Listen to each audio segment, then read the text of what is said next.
നോമ്പുകാലം ദൈവവചനം കേട്ടുണർന്നിടാം. തിന്മ വെടിയ നന്മ നിറയും മനമുയർത്തിടാം. നോമ്പുകാലം ദൈവവചനം കേട്ടുണർന്നിടാം. തിന്മ വെടിയ നന്മ നിറയും മനമുയർത്തിടാം. അനുതാപമോടെ വരുവിൻ, കൃപയാൽ നിറഞ്ഞിടുവിൻ. ജീവദായകമാം സുവിശേഷം നിൻ ജീവനിലേക്കു പകർത്താം.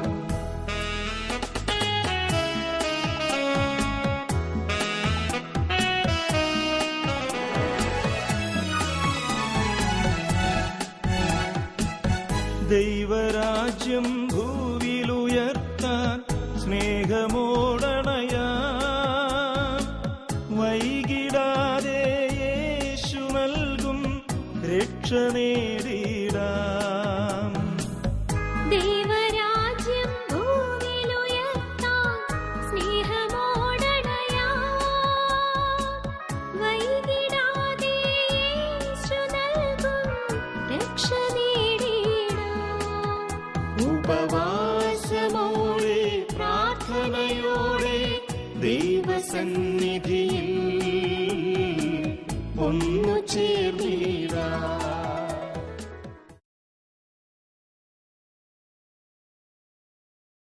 മിശിഹായിൽ സ്നേഹം നിറഞ്ഞ സഹോദരി സഹോദരന്മാരെ, വലിയ നോമ്പിന്റെ ആചരണത്തിലാണ് നമ്മൾ. നോമ്പ് ഒരു തരത്തിൽ പറഞ്ഞാൽ ക്രിസ്തുവിന് നമ്മെ സ്വയം സമർപ്പിക്കുന്നതിൻ്റെ ഓർമ്മയാണ് നമ്മിലേക്ക് കൊണ്ടുവരിക. മനുഷ്യജീവിതം അതിൽ തന്നെ ദൈവത്തിൽ സമർപ്പിതമാണ്. നോമ്പുകാലത്ത് നാം കുറച്ചുകൂടി ആഴമായി നമ്മുടെ ദൈവത്തിലുള്ള അർപ്പണത്തെ നമ്മുടെ ബോധ്യത്തിലേക്ക് കൊണ്ടുവരികയും കുറച്ചുകൂടി ആഴത്തിൽ അതിനെ അനുഭവിക്കുവാൻ ശ്രമിക്കുകയും ചെയ്യുകയാണ്. ലൂക്കായുടെ സുവിശേഷം 18-ാം അധ്യായം 9 മുതലുള്ള തിരുവചനങ്ങളിൽ നാം 2 വ്യക്തികളെ കണ്ടുമുട്ടുന്നുണ്ട്. ഒരു ഫരിസേയനും ഒരു ചുങ്കക്കാരനും. 2 പേരും ദേവാലയത്തിലേക്ക് കടന്നു വരുന്നു. ഫരിസേയൻ ദേവാലയത്തിലെത്തി ദൈവത്തോട് പറയുന്നു, ഞാൻ നീതിമാനാണ്, എൻ്റെ പുറകിൽ നിൽക്കുന്ന ഈ ചുങ്കക്കാരനെ പോലെയല്ല ഞാൻ ആഴ്ചയിൽ 2 പ്രാവശ്യം ഉപവസിക്കുന്നു, ദാനധർമ്മം ചെയ്യുന്നു, മറ്റ് തിന്മകളിൽ നിന്നും ഞാൻ ഏർപ്പെടുന്നില്ല. തൻ്റെ നന്മകൾ, തൻ്റെ വലിപ്പം, തൻ്റെ ഉള്ളായ്മകളെല്ലാം ദൈവത്തിൻ്റെ മുമ്പിൽ പറഞ്ഞ് ദൈവത്തെ എന്തോ ബോധ്യപ്പെടുത്തുവാനുള്ള പരിശ്രമം പോലെ തോന്നും ഈ ഫരിസേയന്റെ പ്രാർത്ഥന കേട്ടാൽ. എന്നാൽ അതേസമയം ദേവാലയത്തിൽ പ്രവേശിച്ച് കണ്ണുകൾ സ്വർഗത്തിലേക്ക് ഉയർത്താൻ പോലും ധൈര്യപ്പെടാതെ ചുങ്കക്കാരൻ പ്രാർത്ഥിക്കുന്നു, ദൈവമേ, പാപിയായ എന്നിൽ കനിയണമേ. ലൂക്കാസ് സുവിശേഷകൻ എഴുതി ചേർക്കുന്നു, ഈ ചുങ്കക്കാരൻ ഫരിസേയനേക്കാൾ കൂടുതൽ നീതീകരിക്കപ്പെട്ടവനായി വീട്ടിലേക്ക് മടങ്ങിപ്പോയി എന്ന്. ഇത് 2 മനോഭാവങ്ങളാണ്. ഫരിസേയന്റെ മനോഭാവം എന്താണ്? ഞാൻ എന്തോ ആണ്, ഞാൻ ആരോ ആണ്. ആ ചിന്ത, ഞാൻ ആരോ ആണെന്നുള്ള ആ വലിയൊരു ബോധ്യം, ഞാൻ എന്തോ ആണെന്നുള്ള ആ വലിപ്പത്തിന്റെ ഒരു ഭാവം, അത് അയാളെ ഒരിടത്തും എത്തിക്കുന്നില്ല. ദൈവസ്വീകാര്യതയിലേക്ക് അയാളെ അത് നയിക്കുന്നില്ല. പലപ്പോഴും നമുക്കും സംഭവിക്കുന്ന ഒരു പ്രശ്നമാണിത്. താൻ പോരിമ. ഞാൻ എന്തോ ആണ്, ഞാൻ ആരോ ആണ്, എനിക്ക് എന്തൊക്കെയോ ഉണ്ട്, എനിക്ക് ഇന്ന കഴിവുകളുണ്ട്, ഇന്ന നന്മകൾ എനിക്കുണ്ട് എന്ന് സ്വയം വിചാരിക്കുകയും അത് മറ്റുള്ളവരെ പലതരത്തിൽ ബോധ്യപ്പെടുത്താൻ ശ്രമിക്കുകയും ദൈവത്തിന്റെ മുമ്പിൽ താൻ വലിയ ആളാണ്, താൻ നീതീകരിക്കപ്പെട്ടവനാണ്, നീതിമാനാണ് എന്നുള്ള ചിന്തയിൽ വർത്തിക്കുകയും തൻ്റെ സഹോദരങ്ങളെ, തന്നോടൊപ്പം നിൽക്കുന്നവരെ, തൻ്റെ സമീപത്ത് നിൽക്കുന്നവരെ എന്തോ കുറഞ്ഞവരായി, അധപ്പതിച്ചവരായി കാണുവാനുള്ള ഒരു മാനസിക ഭാവം. ഈ നോമ്പുകാലം നമ്മിൽ നിന്ന് ആവശ്യപ്പെടുന്നത് ഇത്തരത്തിലുള്ള ഒരു ചിന്ത മാറ്റിയെടുക്കുവാനാണ്. സുപ്രസിദ്ധ ഇംഗ്ലീഷ് കവി T.S. ഏലിയട്ട് ബേൺഡ് നോർട്ടൺ എന്ന അദ്ദേഹത്തിന്റെ കവിതയിൽ ഇപ്രകാരം പാടുന്നു: The dripping blood our only drink, the bloody flesh our only food, but in spite of that we like to think that we are substantial flesh and blood. ഇറ്റുവീഴുന്ന രക്തത്തുള്ളികൾ മാത്രമാണ് നമ്മുടെ പാനീയം, രക്തം കിനിയുന്ന മാംസം മാത്രമാണ് നമ്മുടെ ഭക്ഷണം. എന്നിട്ടും നാം വിചാരിക്കുന്നു നാം നമ്മിൽ തന്നെ പൂർണ്ണരാണെന്ന്. നമ്മുടെ ഭക്ഷണം എന്ന് പറയുന്നത് ക്രിസ്തുവിൻ്റെ ശരീരമാണ്. നമ്മുടെ പാനീയം എന്ന് പറയുന്നത് ക്രിസ്തുവിൻ്റെ രക്തമാണ്. എന്ന് പറഞ്ഞാൽ നമ്മുടെ ജീവിതം ക്രിസ്തുവിൻ്റെ ജീവിതത്തിലുള്ള പങ്കുപറ്റലാണ്. അപ്പോൾ ഈ താൻ പോരിമ ക്രിസ്തുവിൽ നിന്നും നമ്മെ അകറ്റുകയാണ് ചെയ്യുന്നത്, ക്രിസ്തുവിലേക്ക് ഒട്ടും നമ്മെ അടുപ്പിക്കുന്നില്ല. അവനാണ് നമ്മുടെ ജീവൻ, അവനാണ് നമ്മുടെ ജീവന്റെ കാതൽ, നമ്മുടെ ജീവിതത്തിന്റെ അത്താണി അവനാണ്, നമ്മുടെ ജീവിതത്തിലേക്ക് ഇറ്റുവീഴുന്ന നന്മയുടെ കണം അവനാണ് എന്ന് വിചാരിക്കുമ്പോൾ അവന്റെ സാന്നിധ്യം കൊണ്ടാണ്, അവന്റെ നന്മകൾ വഴിയാണ്, അവന്റെ തണലുള്ളത് കൊണ്ട് മാത്രമാണ് ഞാൻ ജീവിക്കുന്നത് എന്നുള്ള വലിയ ബോധ്യം, അത് തീർച്ചയായിട്ടും നമുക്ക് ഓരോ ദിവസവും ഓരോ നിമിഷവും ഉണ്ടാവേണ്ടിയിരിക്കുന്നു. ചുങ്കക്കാരന്റെ കാര്യമെടുക്കുക. അയാൾ ദൈവത്തോട് കൂടുതൽ അടുത്തു. എങ്ങനെ അടുത്തു? താൻ ദൈവത്തെ മുഖത്ത് നോക്കുവാൻ അയോഗ്യനാണ് എന്നുള്ള അദ്ദേഹത്തിന്റെ ചിന്ത, താൻ പാപിയാണ് എന്നുള്ള ചിന്ത, തനിക്കൊന്നുമില്ലെന്നുള്ള ചിന്ത, താൻ ഒന്നുമല്ല എന്നുള്ള ചിന്ത. പൗലോസ്ലീഹ നമ്മെ ഓർമ്മിപ്പിക്കുന്നുണ്ട്, എല്ലാം ദാനമായിരിക്കെ നിന്റെ സ്വന്തം എന്ന രീതിയിൽ നീ എന്തിന് അഭിമാനിക്കുന്നുവെന്ന്. ഈ ഒരു ദാന അവബോധം നമ്മുടെ ജീവിതത്തിൽ നമുക്ക് ആവശ്യമുണ്ട്. നാം വിചാരിക്കുന്നു നമുക്കെല്ലാം ഉണ്ട്, നാം ആരോ ആണ്, നമുക്ക് ബുദ്ധിയുണ്ട്, ശക്തിയുണ്ട്, കഴിവുണ്ട്, സമ്പത്തുണ്ട്, സ്ഥാനമാനങ്ങളുണ്ട്, മറ്റുള്ളവരോട് സംസാരിച്ച് അവരെ നമ്മുടെ വഴിക്ക് കൊണ്ടുവരുവാനുള്ള ശക്തിയുണ്ട്. പക്ഷേ നാം ഒന്ന് മനസ്സിലാക്കണം, നമ്മുടെ ജീവിതത്തിൽ നമുക്ക് നൽകപ്പെട്ടതെല്ലാം ദാനങ്ങളാണ്. നമ്മുടെ സ്വന്തമായി നാം നേടിയത് എന്ന് പറയുവാനൊന്നുമില്ല. ഒരു വാതിലിന് മുന്നിൽ നാം കരഞ്ഞുകൊണ്ട് നിന്നപ്പോൾ ആരോ നമുക്ക് വേണ്ടി കാരുണ്യപൂർവ്വം വാതിൽ തുറന്നു തന്നതുകൊണ്ടാണ് ഓരോ ഇടങ്ങളിലേക്കും പ്രവേശിക്കുവാൻ നമുക്ക് സാധിച്ചത്.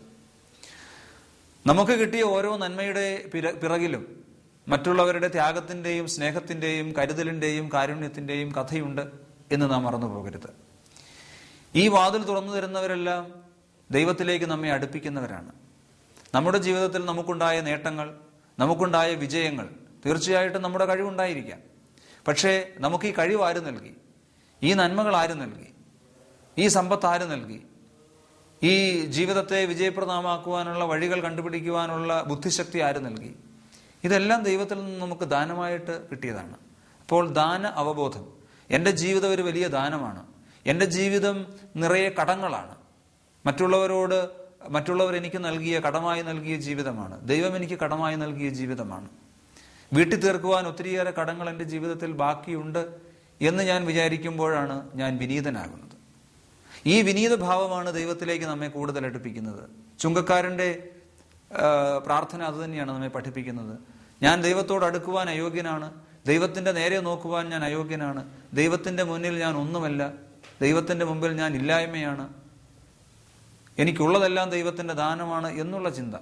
ലൂക്കാസ് സുവിശേഷൻ എഴുതി വയ്ക്കുന്നു, അയാൾ കൂടുതൽ നീതീകരിക്കപ്പെട്ടവനായി സ്വന്തം വീട്ടിലേക്ക് തിരിച്ചുപോയി. അപ്പോൾ നാം നീതീകരിക്കപ്പെടണമെങ്കിൽ, നാം ദൈവത്തിലേക്ക് അടുക്കണമെങ്കിൽ, ദൈവത്തോടൊന്നാകണമെങ്കിൽ ഇത് ദാനമാണ്, എൻ്റെ സ്വന്തമല്ല എന്നുള്ള ചിന്ത എനിക്കുണ്ടാവണം.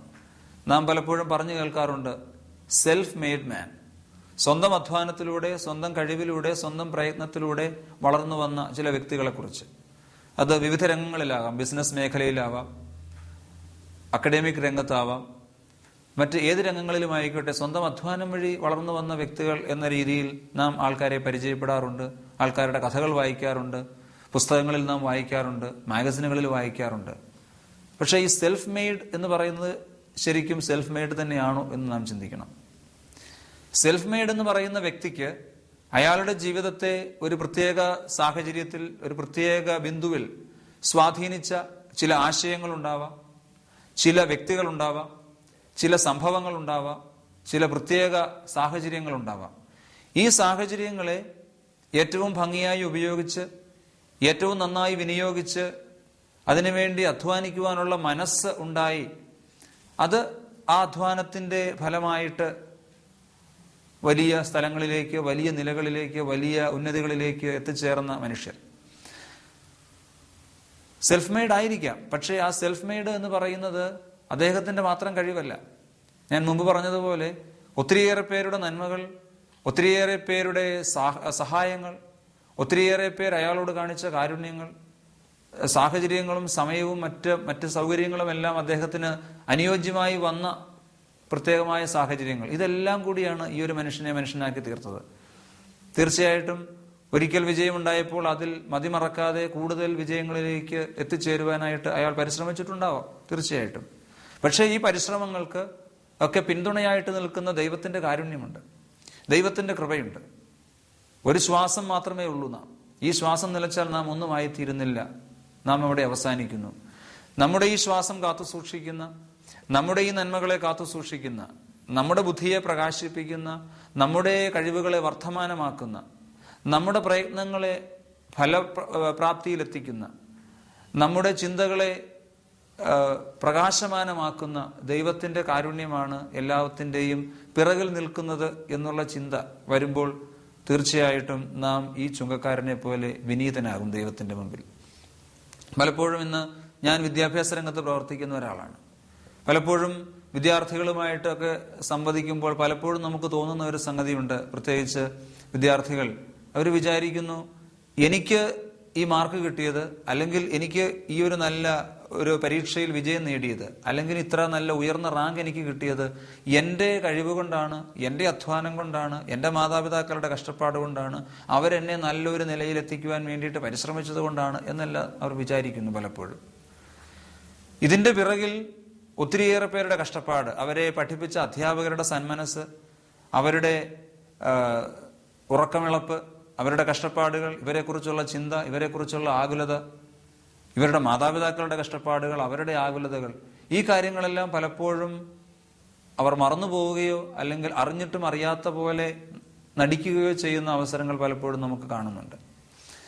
പക്ഷേ അങ്ങനെ വിജയിച്ചിട്ടും ഒരു രംഗത്തെത്തുന്ന ഒരു കുട്ടി അല്ലെങ്കിൽ ഒരു വ്യക്തി തീർച്ചയായിട്ടും അവന് കിട്ടിയ ഈ നന്മകളുടെ പിറകിൽ പ്രവർത്തിക്കുന്ന ദൈവത്തിന്റെ കാരുണ്യത്തെ, ദൈവത്തിന്റെ നന്മകളെ, ദൈവത്തിന്റെ ദാനത്തെ തിരിച്ചറിയുവാൻ വൈകുന്നുവെങ്കിൽ ഈ വിജയം ഒരിക്കലും പൂർണ്ണമായ ഒരു വിജയമായിരിക്കില്ല, പൂർണ്ണമായ ഒരു നന്മയായിരിക്കില്ല. അതുകൊണ്ട് ഈ നോമ്പുകാലത്ത് ക്രിസ്തു നമ്മെ ഓർമ്മിപ്പിക്കുന്നു, തിരുസഭ നമ്മെ ഓർമ്മിപ്പിക്കുന്നു, എന്റെ ജീവിതം മുഴുവൻ ദൈവത്തിന്റെ ദാനമാണ്. എന്റെ ജീവിതത്തിൽ എനിക്കിത് ലഭിച്ചിട്ടുള്ള എല്ലാ നന്മകളും ദാനങ്ങളാണ്. എനിക്ക് എന്റേതെന്ന് പറയുവാനായി ഒന്നുമില്ല. എനിക്കുള്ളതെല്ലാം അവിടുത്തെ ദാനമാണ്, അവിടുത്തെ നന്മകളാണ്. എന്റെ ജീവിതം മുഴുവൻ വലിയൊരു കടമാണ്.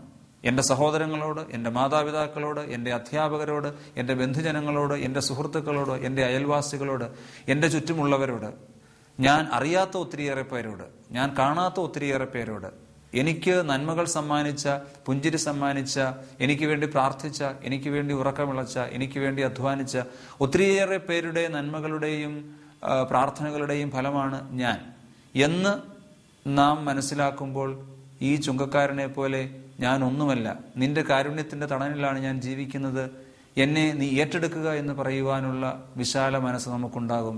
അപ്പോൾ നമ്മുടെ ജീവിതം കൂടുതൽ നീതീകരിക്കപ്പെട്ടതാകും. ഈ ചുങ്കക്കാരനെ പോലെ ദൈവത്തിന്റെ മുമ്പിൽ സ്വയം വിനീതനായി ഏറ്റുപറയുവാൻ, എന്റെ നന്മകളുടെ എല്ലാം ഉറവിടം അവിടുന്നാണ് എന്ന് ഏറ്റുപറയുവാൻ, ഉള്ള നന്മകളെ പ്രതി അവിടുത്തെ സ്തുതിക്കുവാൻ, കൂടുതൽ നന്മകൾ ലഭിക്കുന്നതിന് വേണ്ടി കൂടുതൽ വിനീതനാകുവാൻ നമുക്ക് പരിശ്രമിക്കാം, പ്രാർത്ഥിക്കാം. കവി പാടുന്നു, മരങ്ങൾ താഴുന്നു ഫലാഗമത്തിനാൽ, പരം നമിക്കുന്നു ഘനം നവാമ്പുവാൽ. നന്മകൾ ഉണ്ടാകുമ്പോൾ നമ്മുടെ ശിരസ് കുനിയട്ടെ, നന്മകൾ വർദ്ധമാനമാകുമ്പോൾ നമ്മുടെ ശിരസ് കുനിയട്ടെ. അവിടുന്നാണ് എല്ലാത്തിൻ്റെയും കർത്താവ്, അവനാണ് എല്ലാത്തിൻ്റെയും ദാതാവ്, അവനാണ് എല്ലാത്തിൻ്റെയും പിറകിൽ നിന്ന് എന്നെ നയിക്കുന്ന നന്മയുടെ ഉറവിടം എന്ന് ദൈവത്തെക്കുറിച്ച് നാം മനസ്സിലാക്കുമ്പോൾ, ക്രിസ്തുവിനെ കുറിച്ച് നാം മനസ്സിലാക്കുമ്പോൾ, നമ്മുടെ സഹോദരങ്ങളെക്കുറിച്ച് നാം മനസ്സിലാക്കുമ്പോൾ നാം വിനീതരാകും, ദൈവത്തോട് വിധേയരാകും. അപ്പോൾ നമ്മുടെ ജീവിതത്തിൽ വീണ്ടും വർദ്ധമാനമായ നന്മകളുണ്ടാവും. ഈ നന്മകൾക്കായി നമുക്ക് പ്രാർത്ഥിക്കാം, കാതോർക്കാം. ഈ നോമ്പുകാലം നമ്മെ കൂടുതൽ എളിമപ്പെടുത്തുന്ന, നമ്മെ കൂടുതൽ വിനയാന്വിതരാക്കുന്ന, നമ്മെ ദൈവത്തിലേക്ക് കൂടുതൽ അടുപ്പിക്കുന്ന, കൂടുതൽ നീതീകരിക്കുന്ന ഒരു അനുഭവമായി മാറട്ടെ എന്ന് നമുക്ക് പ്രാർത്ഥിക്കാം. അതിനു വേണ്ടിയിട്ട് നമുക്ക് പരിശ്രമിക്കാം. ദൈവം നമ്മെ അനുഗ്രഹിക്കട്ടെ.